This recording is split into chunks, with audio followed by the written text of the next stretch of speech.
kandidatom. Morda še vsakom od kandidatov eno ali dve besede, da povejo, zakaj se bojo v tem svojem programu, ki je sicer za državo skupen, na lokalu pa potreben za dobrobit ljudi, ki jih bojo zastopali v parlamentu. Pa kar po vrsti. Hvala za besedo. Veliko moje delovanje bo predvsem osredotočeno na vzpostavitev infrastrukture in prostora za ustrezno delovanje gospodarstva.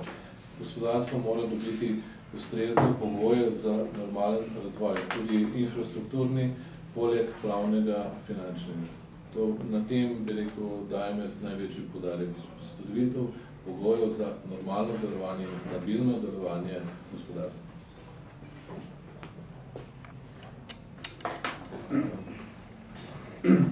Jaz bi se najprej zahvalil.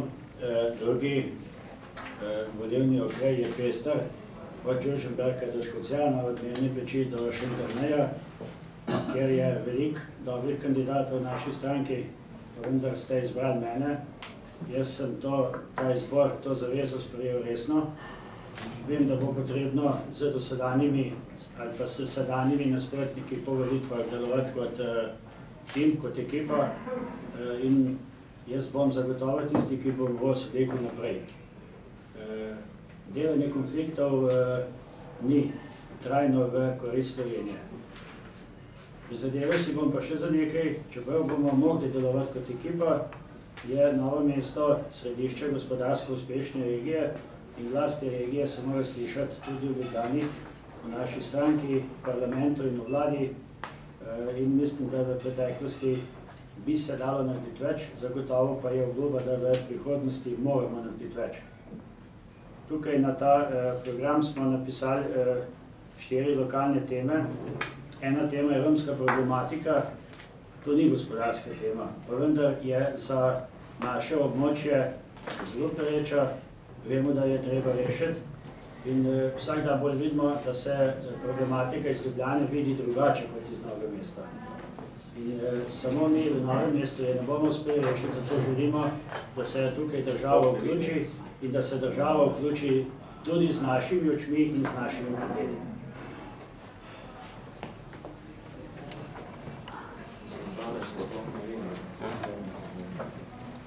Hvala. Vete, naš predsednik, gospod Radovan, je že naštel naš program. Moram pa reči, glede na to, da jaz se že kar 30 let sem ukvarjam bolj na področju kmetijstva, pa ne kot pridelovalec, tu mi je bolj hobi, bo moja glavna naloga na področju samooskrbe. Kakor mi se vsi poznamo, kam smo pali za oskrba mesa, zelenjave.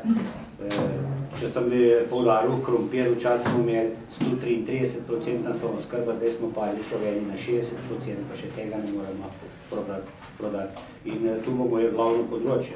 Seveda, pa tudi samo gospodarstvo, veste, da je v tem volilnem okolišu kandidiram, moram reči, da je strateškega pomena, tudi na strateški točki in tudi dosti kar razvito gospodarstvo in tukaj bomo mogli doseči vsaj, če ne rast, vsaj ohranjenje tega nivoja, kot je sedaj.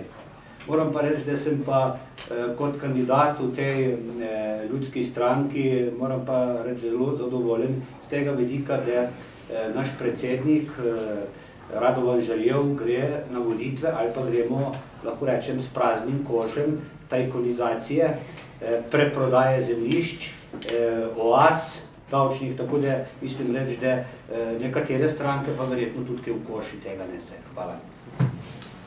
Hvala lepa. Naj vam sem dam napomen, da imate tudi v tem materialu CD, kjer boste te materiale dobili tudi v elektronski obliki za vašo uporabo. Program, ki je napisan pa izpostavljen za vsakega posameznika, je pa napisan samo v tekstualni obliki, ki ga imate v teh ovojih. Gospod Prpar vam bo pa še dostavil svoje podatke, ker jih je zdaj prinesel na tiskovno konferenco.